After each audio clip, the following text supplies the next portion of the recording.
Hidup akan terasa seperti mimpi jika kau kaya raya. Jim cukup kaya, tapi dia bukanlah pria paling kaya di SMA Trum. Selalu ada orang yang lebih kaya darimu. Ruby adalah gadis terkaya di sekolah. Dia masuk ke 3 sekolah sekaligus. Orang tuanya membelikan helikopter pribadi untuknya.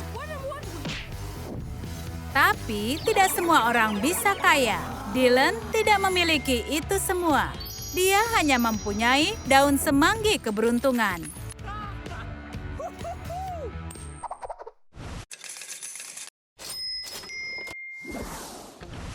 Jim dan Ruby selalu bersaing untuk menunjukkan siapa yang lebih baik. Setiap mata pelajaran berubah menjadi pertempuran untuk membuktikan siapa yang terbaik.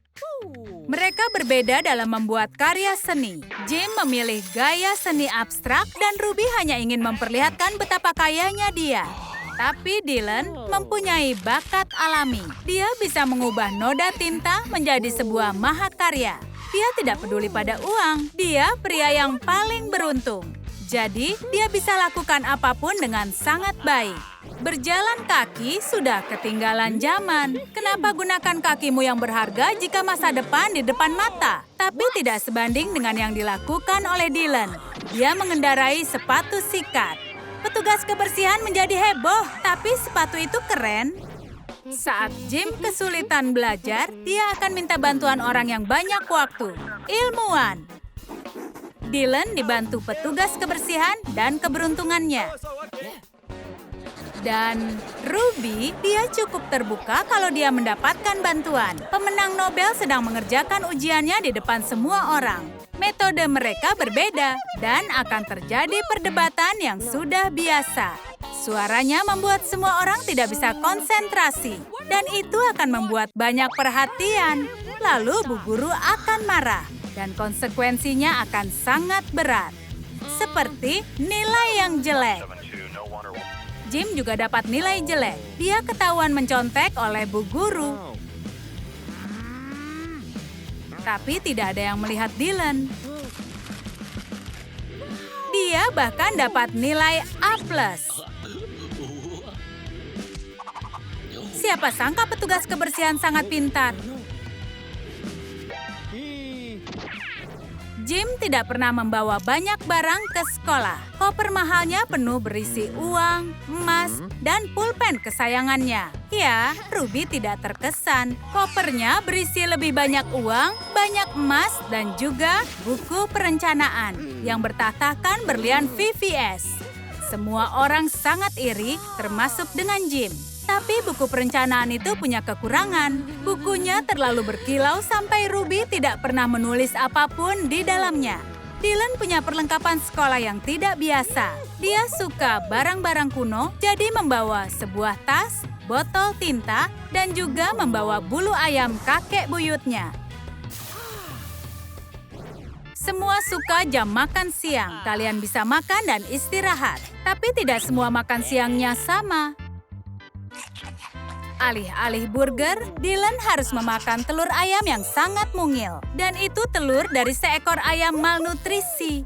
Tapi dia tidak keberatan. Ruby makan semua makanan yang diinginkan. Karena dia sangat kaya, dia bisa membeli makanan apapun. Meskipun begitu, dia mempunyai kotak yang berisi makanan dari juru masak berbintang Michelin. Yang dikecilkan menggunakan teknologi rahasia yang hanya diketahui 1% orang. Tapi hal itu tidak berhasil. Kadang sang juru masak mendapatkan masalah di dapur. Dan Ruby pun kelaparan. Lalu juru masaknya dipecat. Semua menertawakan Dylan karena dia bokeh. Tapi dia tidak peduli. Meskipun lokernya terlihat lusuh dari luar, tapi isinya sangat menakjubkan. Dylan mengajak Jim dan Ruby tur dengan senang hati. Mereka terkesan dengan lokernya. Ada ruangan yang luas di dalamnya. Mereka bahkan tidak punya loker seperti itu. Dylan tidak perlu banyak waktu untuk berangkat ke sekolah karena dia tinggal di loker. Kenapa kalau tidak kaya? Dia akan berbagi yang dimilikinya. Tapi mereka tidak menghargai kebaikan Dylan. Dylan tidak butuh uang untuk merasa bahagia. Itulah gunanya daun semanggi. Dia tidak pernah melepaskannya. Jim sangat iri pada Dylan. dan dia ingin mencuri daun semangginya. Tapi mencuri daun semanggi lebih sulit dari perkiraannya. Jim mengira dia akan beruntung, tapi dia salah. Jutawan harus terlihat kaya. Sebelum ke sekolah, Jim selalu pergi ke salon. Dan dia tidak sendirian. Ruby melakukan hal yang sama. Dylan tidak peduli itu. Petugas kebersihan memotong rambut. Itu cukup spesial. Rambutnya berterbangan kemana-mana. Tidak hanya Dylan yang berpenampilan sangat berbeda. Jim berusaha mencuri daun semanggi milik Dylan, begitu juga dengan Ruby. Dia pura-pura kalau tidak tertarik pada daun itu, tapi tertarik pada Dylan. Ruby terlihat dekat dengan Dylan, tapi tidak tahu kalau daun itu punya penjaga bergigi tajam. Hamster ini adalah sahabat Dylan. Dylan memang sangat beruntung, tapi dia juga sangat aneh. Dia memakai dasi kupu-kupu setiap hari. Baiklah, dasi itu belum siap. Perlu sedikit waktu untuk tumbuh sempurna jadi dasi kupu-kupu. Tapi justru memberikannya kekuatan untuk terbang. Dylan belum bisa mengendalikan, tapi siapa yang bilang kalau melatihnya itu mudah? Kita tidak bisa hidup tanpa teknologi. Semakin kaya, gawaimu semakin canggih. Ruby sudah hidup di tahun 3008, sedangkan Jim terlambat 2000 tahun darinya. Dan Dylan, dia masih menggunakan mesin tik. Kalian mungkin mengira itu aneh, tapi tunggu. Dylan sangat mahir menggunakan mesin tik, bahkan bisa memakainya untuk bermain game. Tidak ada seorang pun yang tahu tentang hal itu, tapi Dylan punya keberuntungan yang menakjubkan. Kalian pikir orang kaya tidak pernah menangis? Mereka menangis, bahkan hanya gara-gara jerawat yang besar. Tapi mereka bisa pecahkan masalah lebih mudah dibandingkan orang biasa. Ruby sudah membayar tim orang-orang ahli, dan salah satu dari mereka yang pertama kali dia hubungi ketika dia berjerawat. Dia menawarkan eksperimen perawatan pada Ruby yang akan menghilangkan jerawat untuk selamanya. Tapi berhati-hatilah, ini masih dalam fase eksperimen dan belum banyak diuji. Tapi Ruby terpaku pada menghilangkan jerawat selamanya. Dia harusnya terus mendengarkan. Dia oleskan ke seluruh wajahnya dan dia sangat terkejut. Lotion itu sangat kuat untuk mengubahnya menjadi bayi. Tapi untungnya, sang penemu punya rencana ke depan dan sudah ciptakan penawarnya. Ruby, lain kali perhatikan.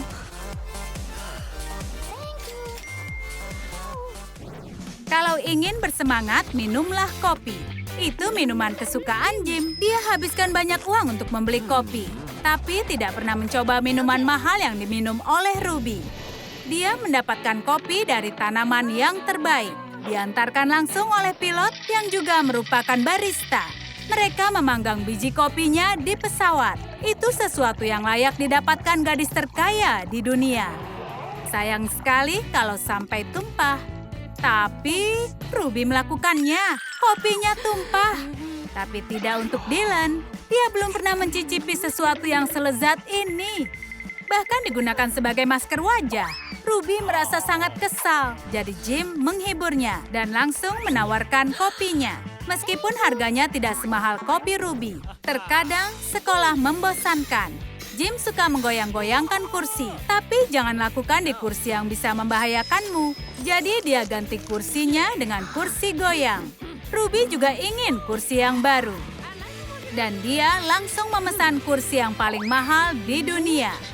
Dia mampu membelinya. Tidak lama kemudian, dia punya singgasana. Ini menunjukkan betapa kayanya dia, gadis terkaya di sekolah. Tapi itu tidak cukup. Duduk di singgasana harus pakai mahkota. Tapi tidak bisa berbuat sesukanya tanpa memikirkan konsekuensinya. Kesatria tidak suka kalau raja mereka sampai dirampok. Mereka mengambil kembali barang-barangnya. Ruby tidak mau melepaskan singgasananya. Meskipun Dylan menyarankan untuk berdamai, dia tetap tidak mau. Dia terlalu kaya untuk duduk di kotak. Dan terlalu berat untuk dipangku pelayannya.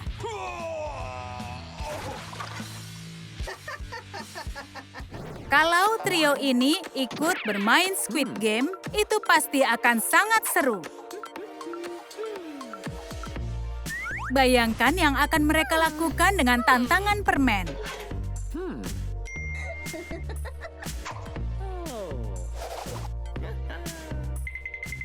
Jim tidak mau pakai jarum, dia akan pakai mesin jahit.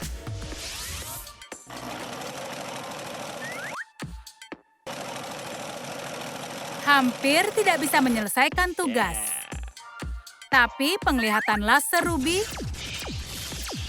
berhasil menyelesaikan tugas.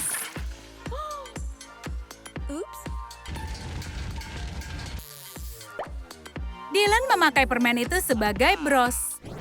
Jika kalian mengira Jim tidak pernah pamer, kalian belum mengenalnya. Suatu hari, dia pernah bawa bola dunia ke sekolah. Tapi Ruby punya yang lebih baik lagi. Ini adalah hologram bumi yang memprediksi masa depan. Tapi semua ini terlalu jauh. Tidak ada yang mau melihatnya. Melihat masa depan itu menakjubkan. Tapi Dylan terjebak dalam masa lalu. Dia masih mengira kalau bumi itu datar. Dia tidak pernah mendengarkan sains. Dylan memang aneh, tapi tidak ada yang mengganggunya. Itu tidak ada gunanya. Dia sangat beruntung karena tidak pernah dijahili. Selama dia punya daun semanggi keberuntungan, dia tidak bisa disentuh. Sekeras apapun Ruby dan Jim mencoba, tetap tidak ada gunanya. Dia sangat beruntung. Tapi Ruby dan Jim hampir dikeluarkan dari sekolah. Jika bukan karena Dylan, mereka pasti sudah dikeluarkan.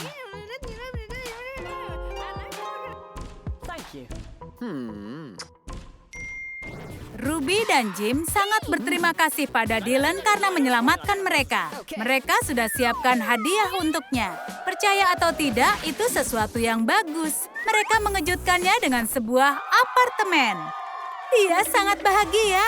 Sebelum merayakan rumah barunya itu, dia harus memindahkan barang-barangnya. Tapi tidak butuh banyak waktu. Semua barang-barangnya ada di kotak ini.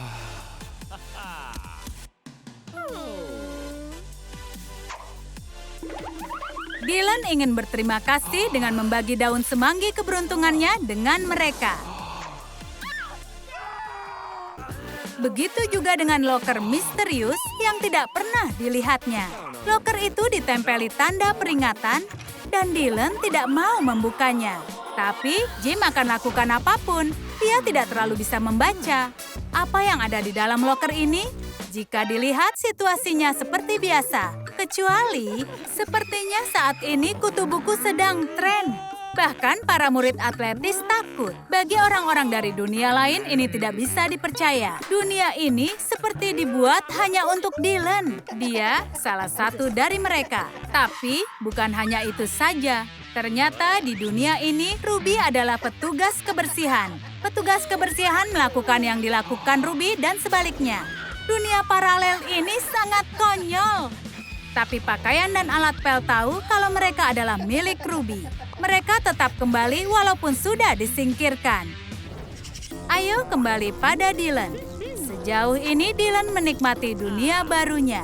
Kegiatan grup jenis matematika cukup beragam. Mereka seperti orang-orang jenius. Karena saat tidak menggoda para gadis, mereka melakukan eksperimen. Makanya kutu buku populer. Mereka bisa ubah ponsel bekas menjadi iPhone model terbaru. Ini berkat keajaiban ilmu pengetahuan. Satu-satunya yang tidak senang di sini adalah Jim. Sepertinya dia akan bertingkah laku sama di sini seperti di dunianya sendiri. Meskipun dia sudah berubah menjadi ponsel. Dia tidak bisa kembali, tapi Dylan kasihan dan menggunakan mesin cetak untuk mengembalikan Jim.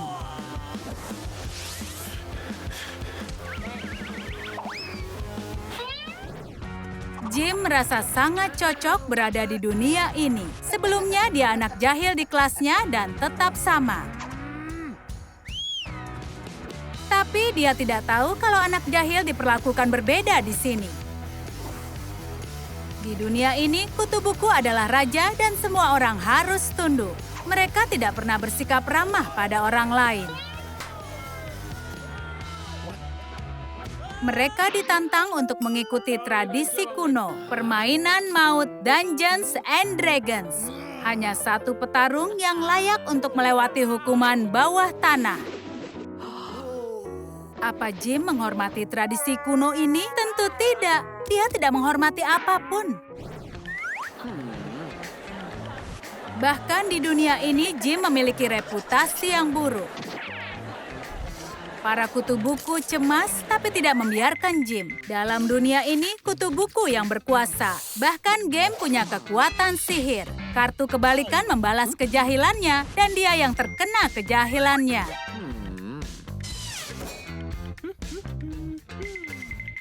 Setiap kali ingin berbuat jahil, dia pasti gagal.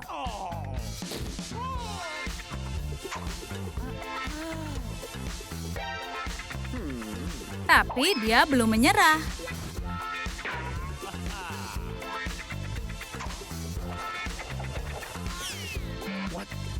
Bagi Jim, ketakutan paling besar yang bisa dirasakannya adalah menjadi bodoh.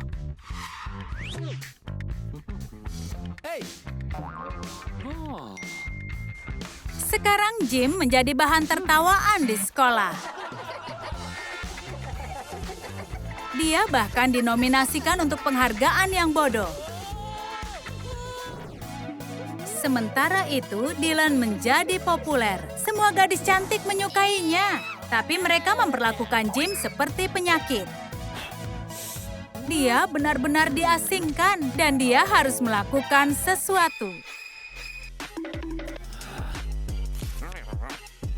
Dia dan Nona Ruby harus melarikan diri. Tapi portalnya tertutup. Tidak ada apapun di loker yang aneh ini. Ada apa ini? Benar, mereka ke sini bersama-sama. Jadi mereka mungkin hanya bisa kembali bersama-sama. Mereka tidak bisa kembali tanpa Dylan. Jika ingin kembali ke dunia kita, kita harus menemukannya. Atau kita akan terjebak di sini selamanya. Di dunia konyol yang dikuasai oleh kutu buku. Dan Ruby tidak bisa melepaskan seragam petugas kebersihan. Dahulu kala, para kutu buku hidup bersama dengan harmonis. Tapi semua berubah saat pendatang menyerang. Para pendatang tidak mau mengakui tradisi mereka. Mereka melanggar peraturan dan bersikap mencurigakan. Hanya Dylan yang bisa berintegrasi di sini. Jim menyesuaikan diri dengan para jenius sains. Dia diperlakukan sebagai kelinci percobaan. Mereka bilang itu kehormatan besar. Siapa tahu dalam beberapa tahun dia juga menjadi kutu buku. Dia hanya perlu bertahan dalam beberapa eksperimen dan kembali dari luar angkasa. Para kutu buku lebih tangguh dari perkiraan Dylan. Ada gadis di sekolah yang penuh dengan pria atletis, tontonlah di Trum Trum Tree.